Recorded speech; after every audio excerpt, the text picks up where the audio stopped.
to us.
If everyone could please bear with us for just a moment. We're having a few technical difficulties, but we'll be right back. Thank you.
Morning, Daniel. Thank you for joining us. Yes, my pleasure. I wonder We if, will go ahead and kick it off. Keith, are you there? yeah, I'm here. Yeah. Okay, go ahead. Okay. All right. Yeah, thank you. Yeah, sorry about the inconvenience, everyone. So good morning, everyone. Happy Friday. We hope everyone is well. Welcome and thank you for joining us this morning for the Science of Influence, Giving Advice That Sticks webinar. Our speaker here today is Dr. Daniel Crosby from Orion Advisor Solutions. He's the Chief Behavioral Officer and an author of a number of best-selling books, including The Behavioral Investor. For those who joined our annual symposium last month, you may recall that Dr. Sarafala recommending a few books during her financial psychology session. And Dr. Crosby's The Behavioral Investor was one of them. So was Dr. Robert Cialdini's book, The Psychology of Persuasion, which we'll be discussing today. So we have the author of one book discussing another book on the list. So I personally think it's as special as you can get. And I've been really waiting for this. So Dr. Crosby, we are honored and happy to have you here today. Thank you so much. And by the way, we'll have a Q&A after the presentation. So please use the chat box during the presentation. And by the way, Matt is joining. So we also have Matt Maletsky, Regional Vice President from Orion. So let's get right into it. And Matt and Dr. Crosby, please take it away. Yeah, thanks, Keith. Can everybody hear me okay? Good. Yep. Okay, perfect. Keith, thanks for the invitation to speak today, and thanks for FPA for really having us as well. As Keith mentioned, I'm Matt Molesky, and I serve as the Southeast Regional Vice President for Brinker Capital Investments. We are a subsidiary of Orion Advisor Solutions. For those of you that are not familiar with us, Brinker Orion is the fourth largest in the turnkey asset management platform space, with approximately 44 billion in AUM. We provide a range of solutions from mutual fund and ETF wrap portfolios at a minimum of 10K for smaller accounts to custom built portfolios for high net worth individuals and institutions for those more larger opportunities. So if you are interested in learning more about how we can partner with you moving forward, you can certainly connect with Keith. You can share my information with you, or you can search for me on our website, www.brinkercapital.com. Initially, Brinker and Orion is an industry leader in behavioral finance research, as well as technology, and really truly believe we have one of the best minds in this space with Dr. Daniel Crosby, who serves as our chief behavioral officer. Daniel is an expert in studying the psychology of the investor and has written numerous books and articles around this topic. Personal Benchmark, The Laws of Wealth, and The Behavioral Investor are really all great, tremendous reads if you get a chance. So today, Daniel's really going to focus his presentation on the psychology of persuasion and influence as he discusses with you the 6 pillars of influence and really how they've shown to motivate your clients. So with that said, I'd like to turn over the presentation to Dr. Crosby. Daniel, thank you for being here with us today and sharing your information.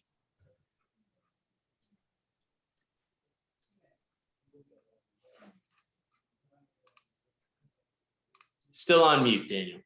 There we go. Yep. Thanks so much. Thank you so much, Keith. Thank you, Matt. It's great to be here. Sorry for the technological difficulties. It's the age that we live in, I guess. So as Matt talked about, we're going to be talking about what I think is the most powerful meta skill that you can have. And I was thrilled to know that Dr. Falah recommended this book and of course my book. I think that Dr. Cialdini's book, Influence, the Psychology of Persuasion, one of the top 10 business books I've ever read, and probably the one that has the most impact in my life. So it's an honor to be here today and share with you some of the basic tenets of his work and in my work. So I talked about this being an advisor's most powerful skill, and I truly believe is the meta skill to rule all skills. And why is that? I think sometimes we don't realize that influence is the thread that runs through every single part of our work as an advisor. So think if you're trying to raise new money, if you're trying to develop business, what is business development but persuading someone to part with their hard-earned cash in service of the goods and services that you're selling? What is leadership within your organization, but influencing people to pull in the same direction, to work in service of a common goal? And then, of course, my favorite, what is behavioral coaching, but persuading people to set aside their short-term emotional reactions in order to act in their long-term best interest. So influence impacts every single part of your work. It touches every part of our business. And I don't know that we always recognize it thusly. The other thing that it does is that it sets the ceiling for your effectiveness as a professional. Because across context, whether it be financial services or medicine or diet and exercise, we see these last mile problems, that it's less about people knowing the right thing to do and more about them sticking with a plan and actually doing it. So 40% of Americans now receive some form of financial advice, but we know that less than half of those people stick with it. So we focus a lot, of course, and rightly so, on evangelizing the profession, around trying to reach more souls, reach more people. And we can and should do that going forward. We need to grow that top line, but we also need to do a better job of giving advice that sticks, of making sure that those 40% of people who are already receiving advice are receiving the advice in a manner in which they can live within it and implement it in practical ways. You know, we see this in medicine as well. One of the leading causes of one of the leading causes of death in the U.S. is medical non-compliance. So people who have been to a doctor, people who are sick, they go to a doctor, they get medicine that will cure them, that will heal them, and they fail to take it in the prescribed fashion. They fail to adhere to the medicinal protocol, and they pass away as a result. So this is a broad problem. This is a human problem, but it turns out there's actually some really great, some great science around this. So there you see a picture of me before the COVID hair took over. It's been about a year and a half since I had a professional haircut. So the books that I would recommend you read as part of this journey, first and foremost, Cialdini's book, Influence: The Psychology of Persuasion, will serve as the foundation for our conversation today. A couple of my books were mentioned by Dr. Falah and also earlier. Always appreciative of folks picking that up to think about how ways in which we can apply influence to the specific art and science of financial planning.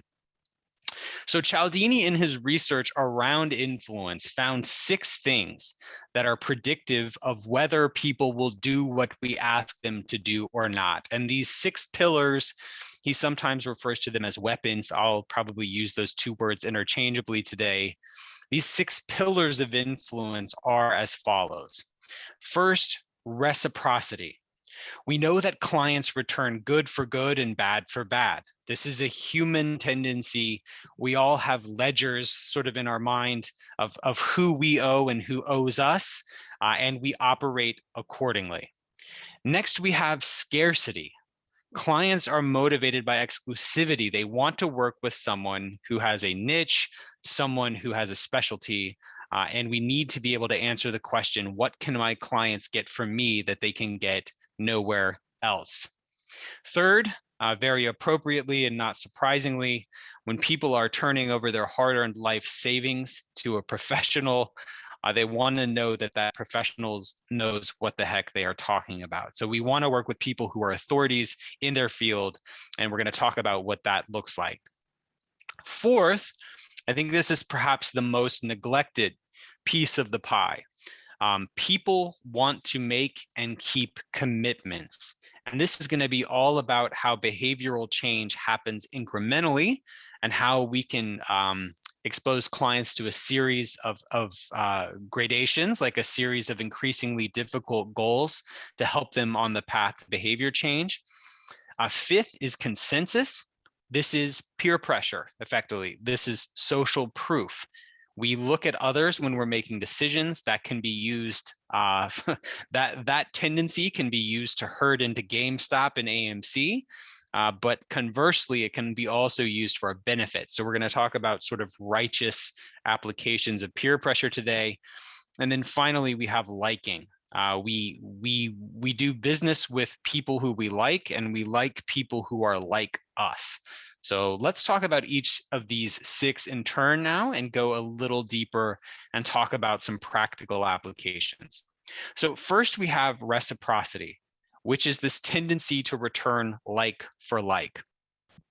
What's fascinating about the 6 pillars that we'll talk about today is that Cialdini actually lists them in the order in which they're impactful. So the most efficacious will be listed first and so on.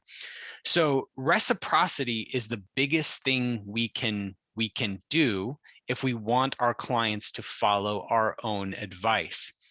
And reciprocity is really all about the unsexy but extremely powerful truth that if we are always putting good out into the world, if we are adding value and we are being kind and we are being thoughtful and generous, those things tend to come back to us. And yet, we as a profession in general, and as Southerners in specific, tend to erase the power of reciprocity in some predictable ways. So one example is this. Let's say that we've gone above and beyond for a client. We've stayed up late, we've worked extra hours, we've really gone above and beyond to serve a client or provide them value. And they are appropriately grateful to us. They say, thank you so much. This was huge. I really appreciate it. This was wonderful. What do we say in return? Well, all too often we have been conditioned to say in return, hey, look, it was no problem. Forget about it. Don't say another word. Don't speak of it again. This is no big deal. It was my pleasure, right? That's what we do. And when we do that, we negate the power of reciprocity. We've erased that credit we had in their mind, and they've said, okay, well, it wasn't such a big deal after all. So what do we do instead? Because we can't exactly say, heck yeah, you owe me one. That was a big pain. You're right. I was up all night. That was really, that was really tiring. That I really went the extra mile for you. That's, of course, socially awkward, and we can't do that. So instead, we might try something like, it was no problem because I know you'd do the same for me if I asked. Or, you know what? It was no big deal because we have a long-term partnership, and that's what long-term partners do. So there is a way to keep the power of that reciprocity without being socially awkward or combative or caustic in the way that we talk to our clients. We need to be careful not to give that away. So if you're looking for the most powerful thing you can do to get your clients to follow through on your best advice, it is to be good to them. It is to compliment them when they get a haircut, or compliment them when they're wearing a new outfit. It is to send them articles. It's to remember their birthday. It's to help their kids get an internship, whatever that is, right? We as an industry know the power of reciprocity. And I would bet you that my colleague, Matt Molesky, has bought more than one steak dinner for advisors because we as an industry understand the power of reciprocity and give and take. But the good news is it doesn't have to cost a thing. It can be as simple as remembering a special occasion. It can be as simple as a compliment or a value add article or piece of advice. But the most powerful thing you can do to help your clients stick with their plan is to always be putting good out into the world. So the second thing we want to talk about, and the second most powerful weapon of influence, is scarcity.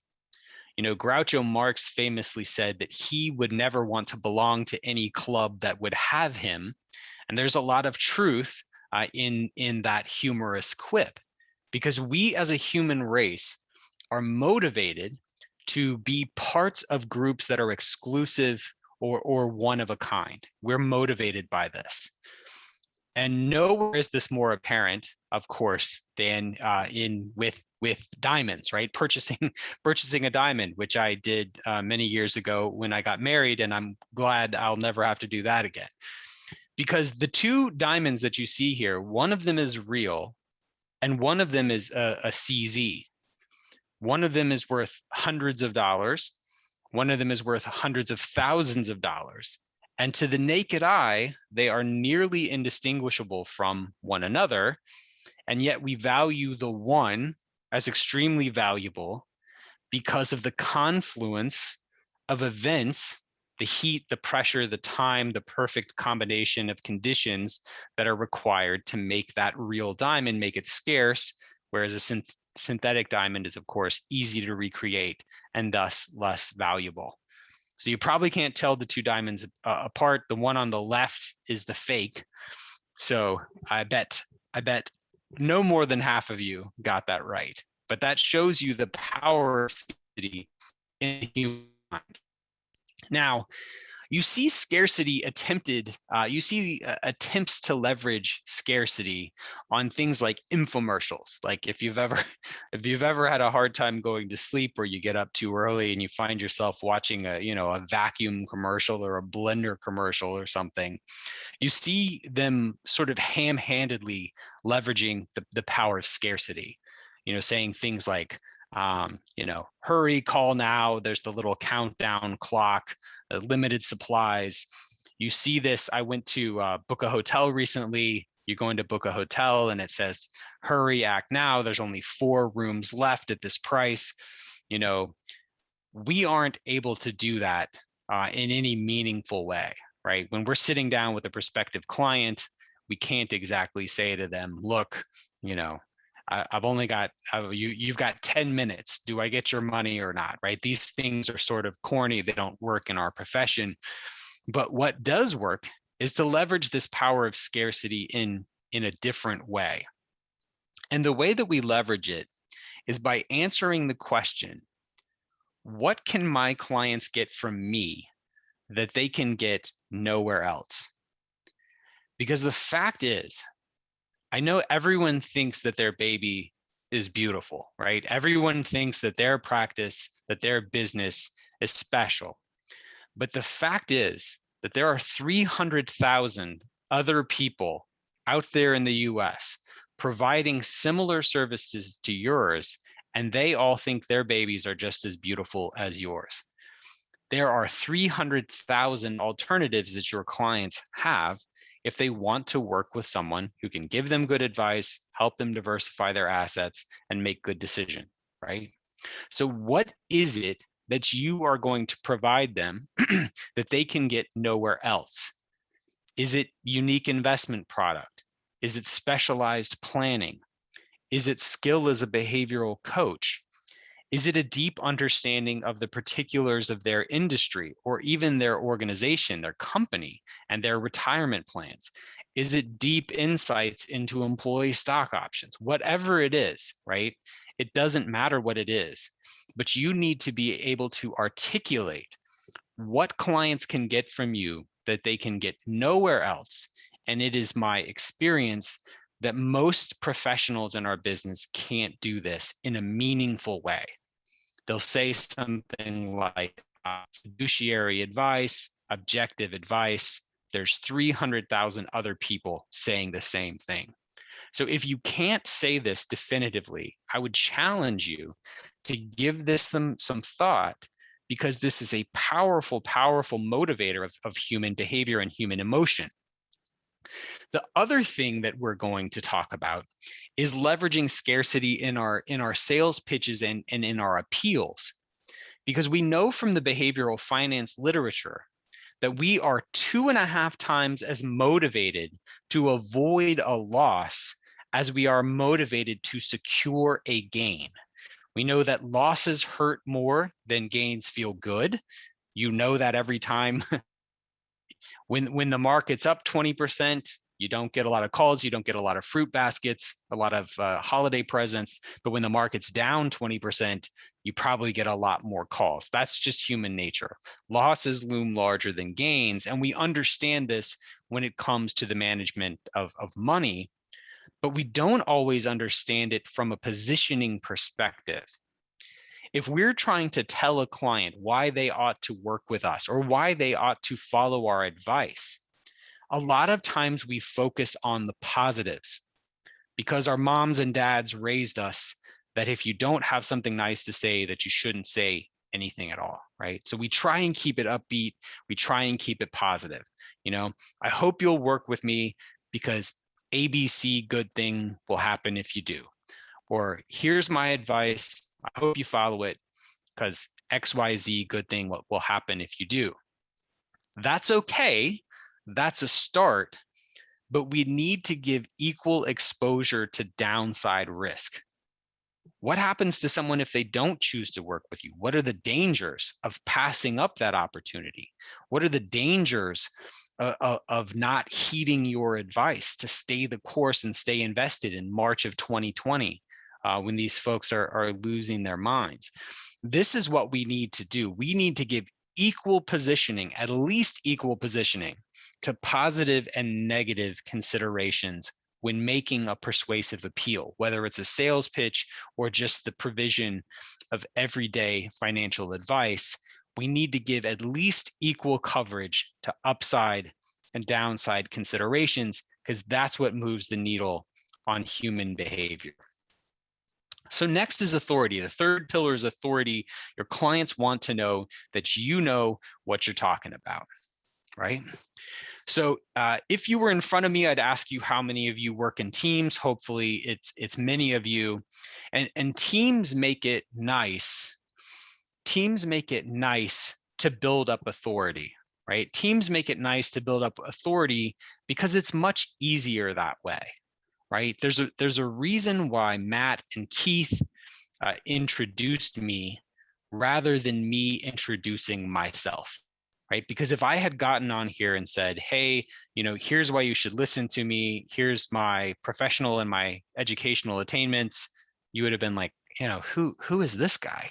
Like, who does this guy think he is? This is cocky, this is arrogant, this is obnoxious. Because nobody likes a braggart. We like authority, but we don't like a braggart.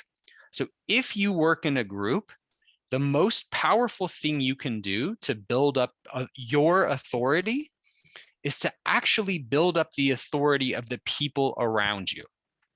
To say, look, hey, Mr. and Mrs. Client, have you met Russ, right? Have you met Russ here? Because Russ is great. He has 20 years of experience in the business. He's great at XYZ thing. This is why we love working with him. I think you're going to love working with him too, right? You've built up Russ's authority, and you can be confident that when it comes Russ's turn to introduce you, he's going to do the same thing. And it feels more powerful coming from an external source. So if you work in a team, get in the habit of building up the authority and the expertise of the people with whom you work. If you're a solo practitioner, that's okay, right? Don't be afraid to talk in plain spoken and truthful ways about why you are experienced and why you think you would do a good job of serving this client. But it is candidly a little easier if you work in a team. Now, the mood is changing with respect to how clients think about financial services professionals. My dad is an advisor, and watching him as a wirehouse advisor in the 80s, I remember that it was sort of a running competition between his colleagues to see who could have the nicest car, right? Because the thought was, a nice car signals to clients that I'm successful. Now, I'm proud to say that my dad never got involved in this particular rat race. He always drove very junky cars. I have very specific memories of him having to brush off his suit pants because his seat was so torn up that the little styrofoam stuff would stick to his pants. So my dad was never one to get involved in that, but I specifically remember the arms race of fancy cars and big watches among his coworkers, because it was thought that this was how clients would know that they were authoritative, would know that they were professionals. But the research tells a different story. The research shows that clients are not impressed by expensive cars and expensive watches and club memberships and fancy dinners.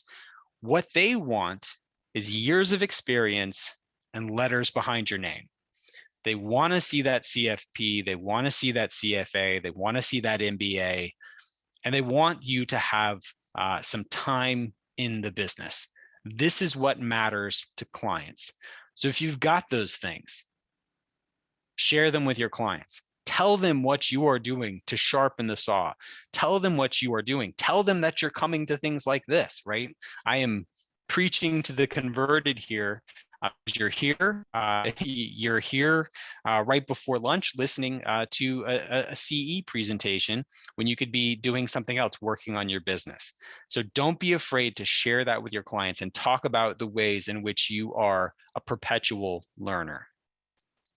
The final thing that I'll talk about with respect to authority is a little bit counterintuitive. Because one of the things that we can do that's most powerful to build up our authority in the eyes of our clients is actually to tell them what we are not good at. People have a strong BS detector. People know when they're being sold, people know when they're being lied to or snowed, right? They understand this. And part of this is they know that no one can be good at everything.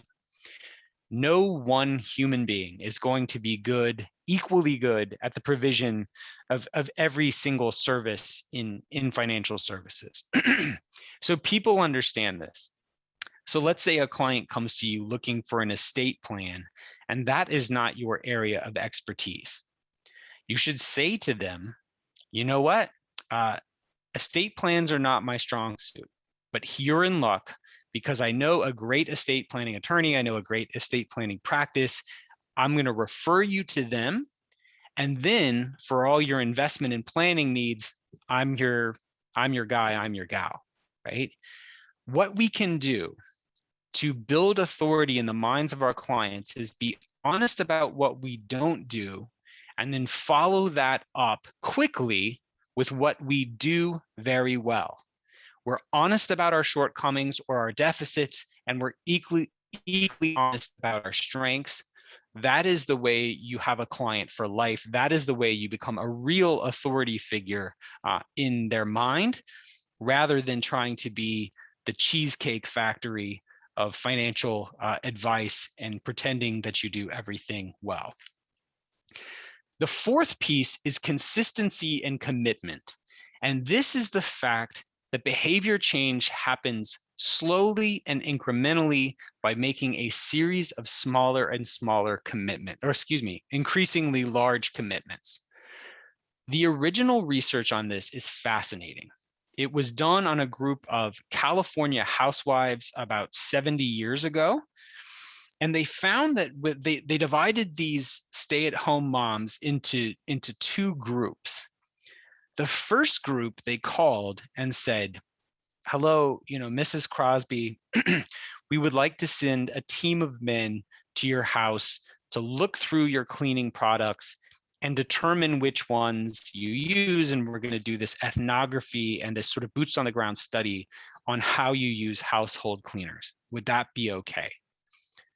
Unsurprisingly, perhaps to everyone listening to this, nobody said yes, right? Nobody said yes to, we're going to send some weirdo, men to your house to dig through your drawers. Nobody wants that. So the second group, they take a different approach. They call them up and they say, Mrs. Crosby, could you take a 2-minute survey on your cleaner usage? Okay. And most of the women they called said, yeah, that's fine. I have 2 minutes. Okay, cool. So for 2 minutes, they asked them about their cleaner usage. They close by saying, thank you for your commitment to a cleaner world. You've really helped us a great deal. Okay. 2 weeks later, they call them back. 2 weeks later, they call them back and say, Mrs. Crosby, it's us again. Thank you for your commitment to a cleaner, brighter world. As part of a furtherance of that commitment, we would now like to send some men to your house to dig through your stuff, yada, yada, right?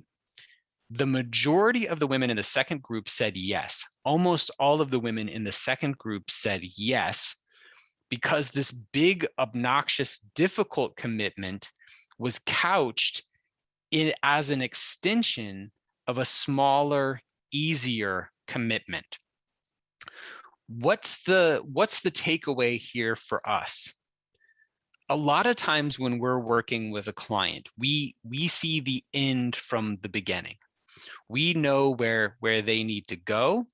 We know the steps they need to take to get there. We know their number, right? We know their retirement number or where they need to be to live the life they have dreamed of. But we can overwhelm them sometimes by presenting that to them all at once or telling them where they need to go. And that place can feel very, very far and impossibly distant from where they are today. So what do we do instead? Well, we move them along that path incrementally.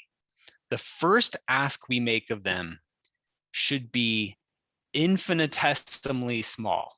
It should be so small and foolproof and easy that there's no way that they can screw it up, right? Please read this one-page article about X.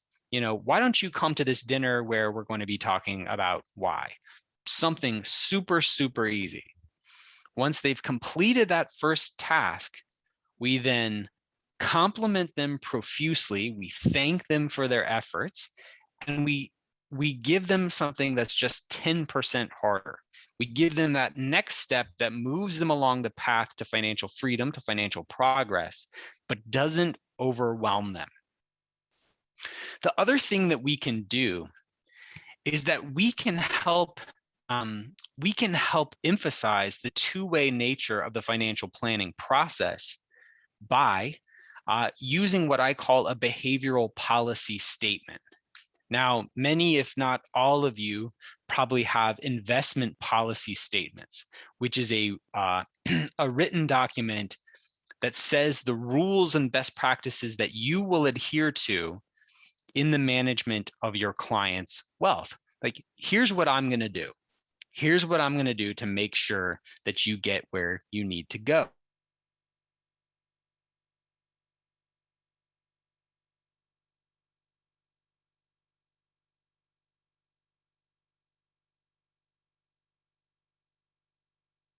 More importantly, there's things that they need to do. There's best practices that they need to follow if they are going to get to where they are going. So my recommendation is to be as explicit as possible about that, to say to them, look, here's my part of the bargain. Here's your part of the bargain. You're not going to excessively trade.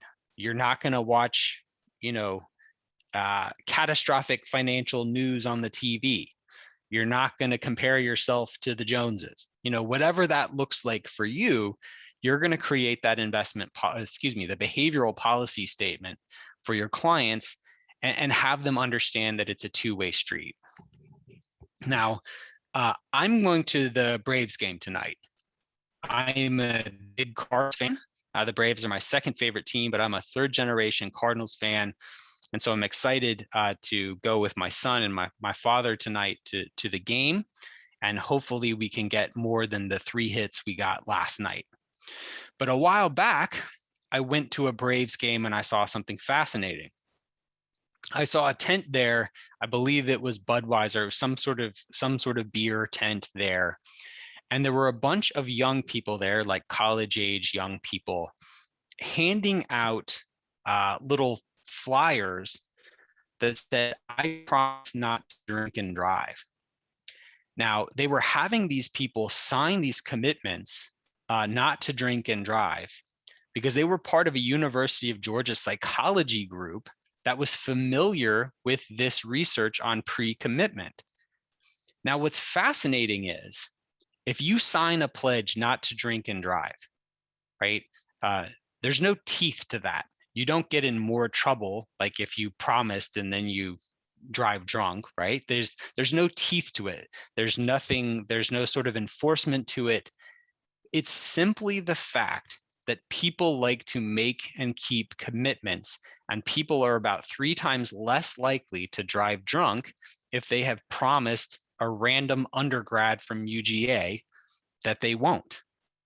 We can use the same knowledge with our clients by outlining for them what they ought to do and having them actually sign a commitment to play by these rules that we can revisit in times of volatility. As we begin to get towards the end here, the next one we'll talk about is consensus. So consensus is social proof. This is this whole notion that we as a human family are herd creatures, right?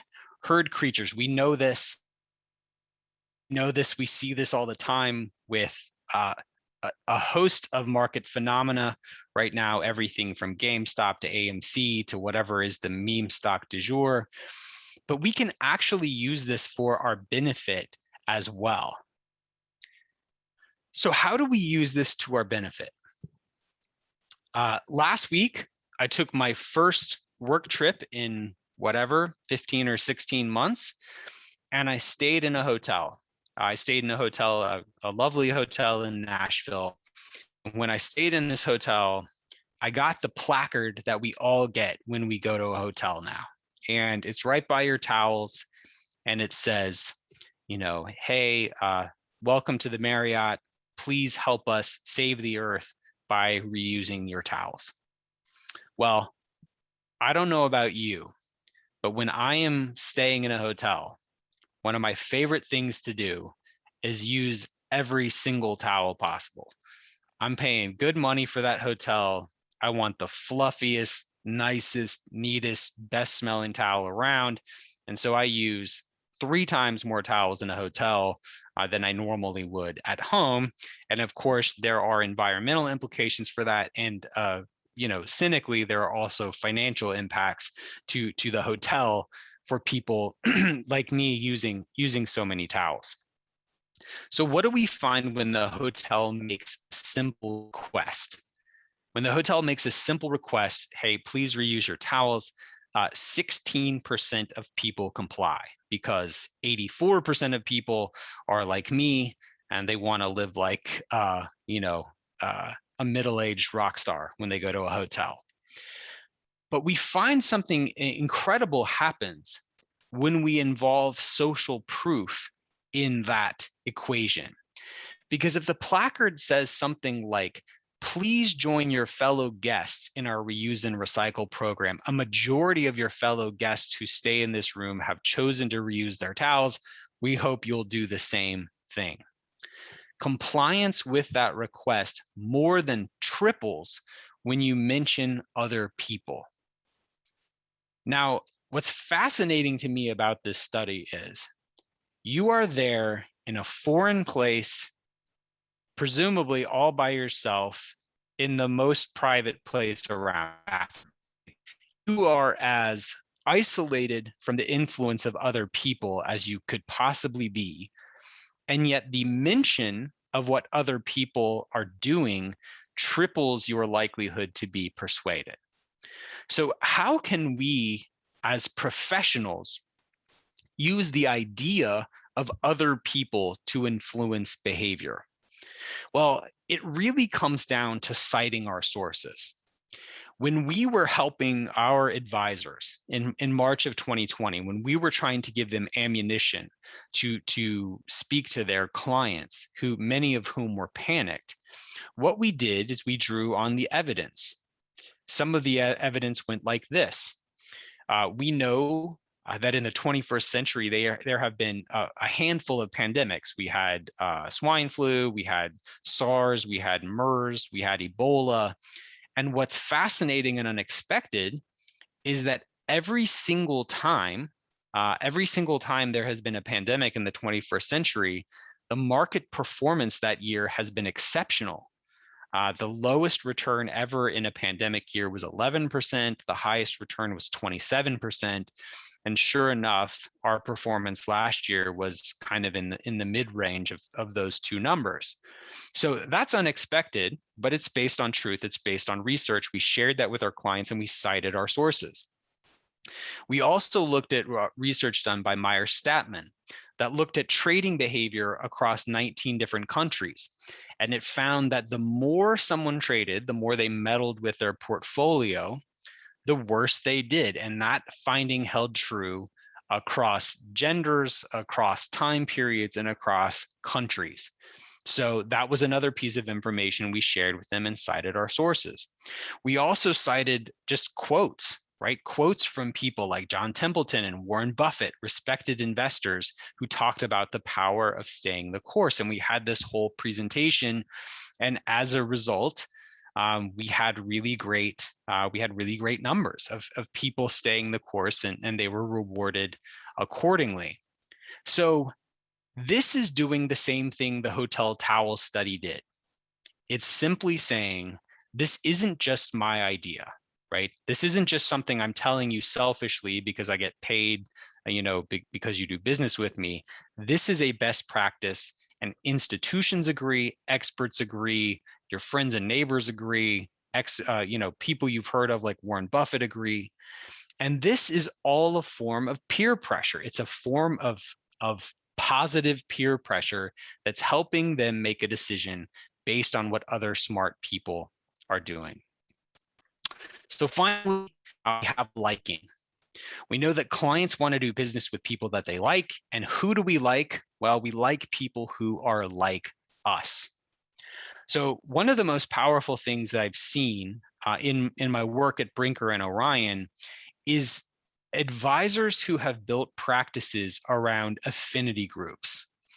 We have one advisor we work with who was the son of a fireman, and his dad, his family was always in financial turmoil.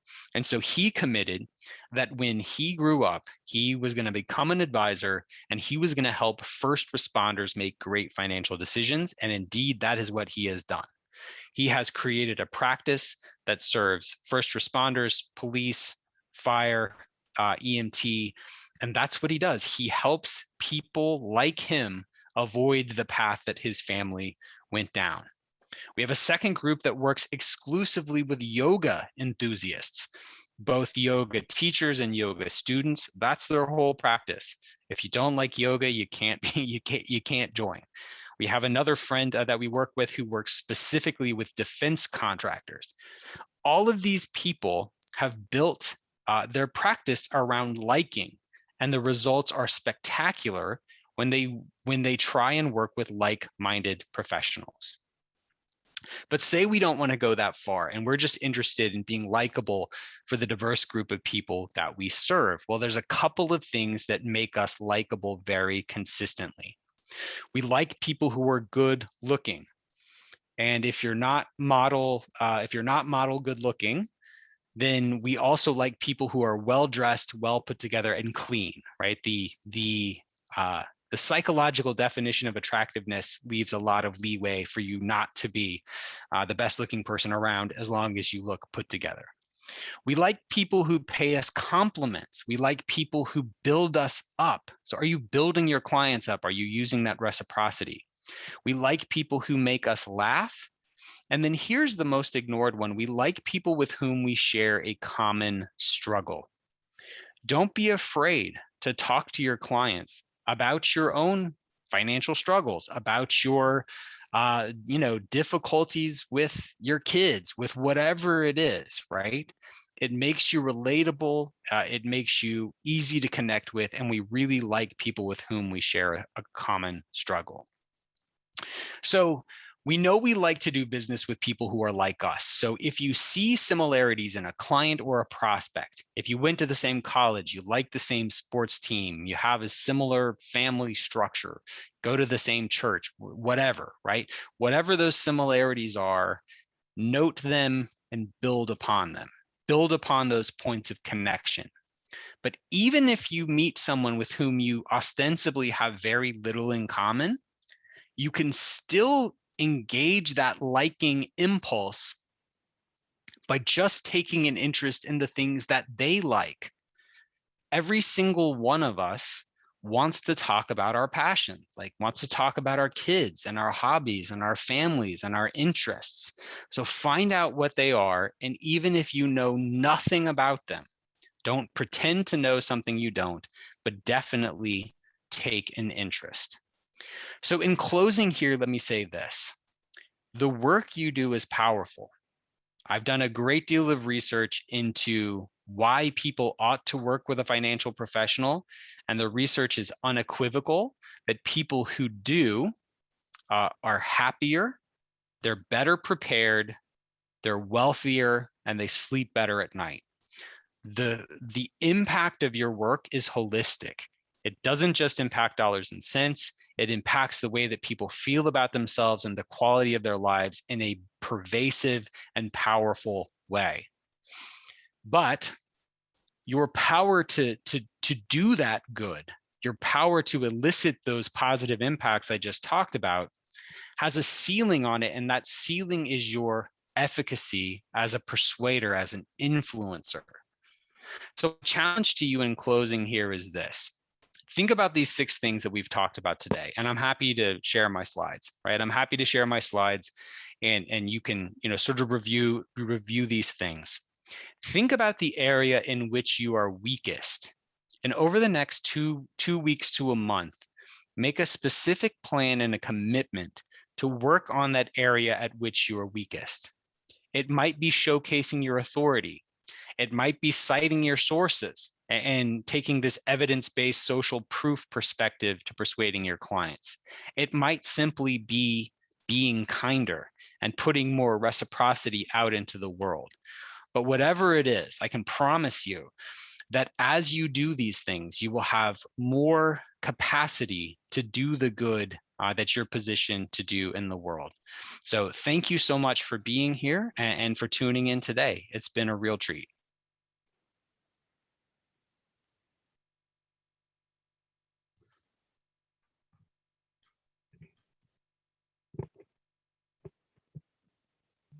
Thank you. Thank you again for the presentation. And it's really powerful and practical insights coming from combination of your experience. And we'll see if I can take some questions. Does anyone have any questions? We'll go ahead and let you speak.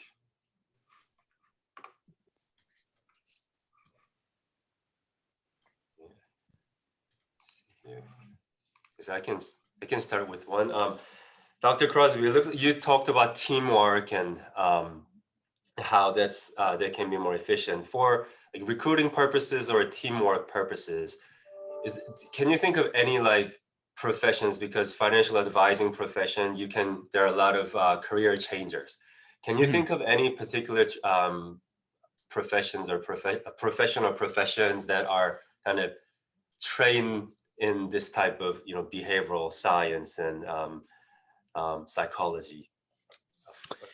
Yeah, it's a great question. I think anything with a strong customer service bent is a natural step into our profession.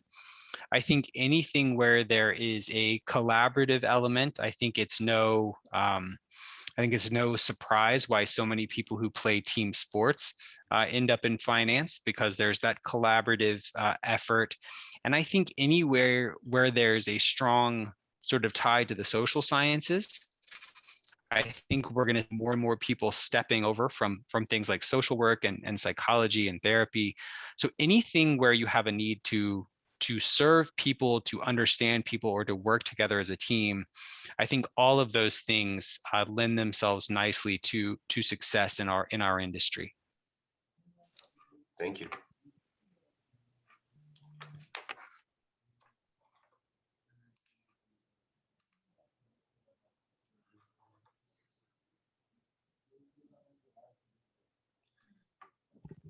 Okay, does anyone have any questions?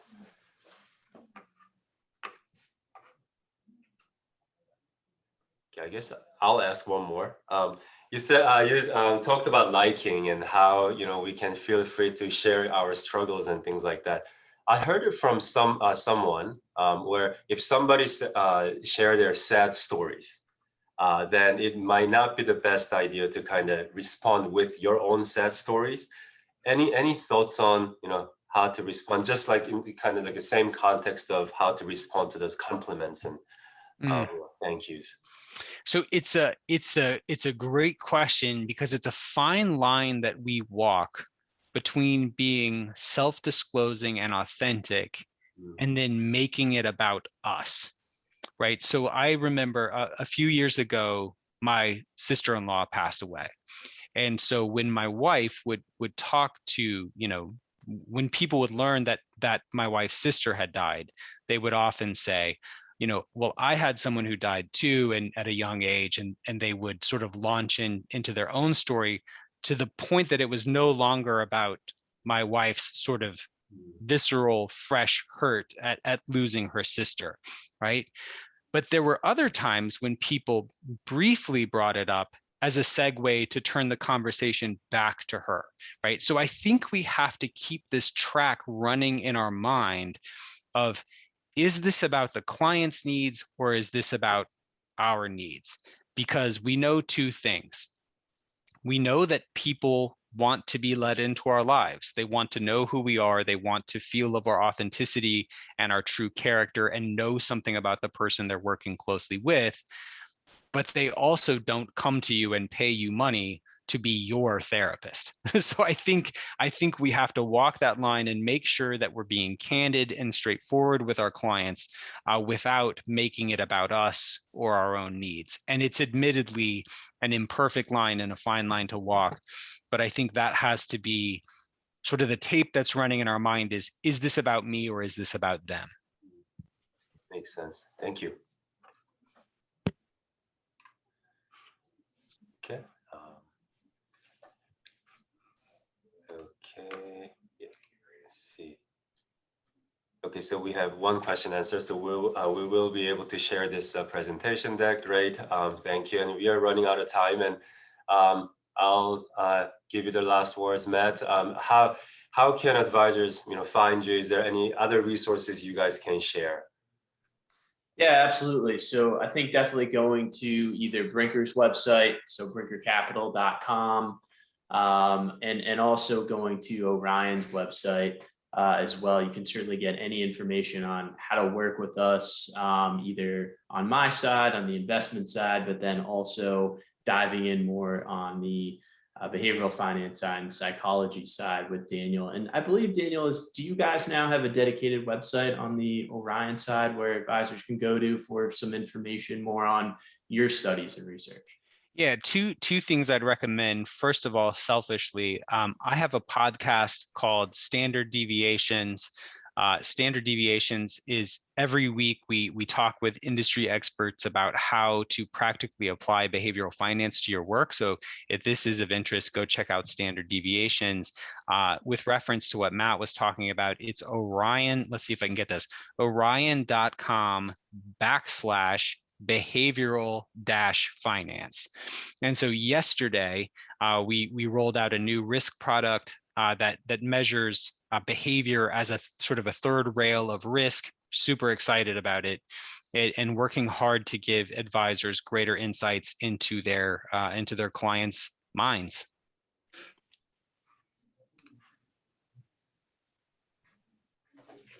Great. Okay, thank you so much for your participation, everyone. Sorry we ran a little bit late because of some technical difficulties. Thank you for your patience, and yeah, if there's no questions, we'll end our session here today. Thank you so much. Thanks, everyone. Thanks, Keith. Appreciate it.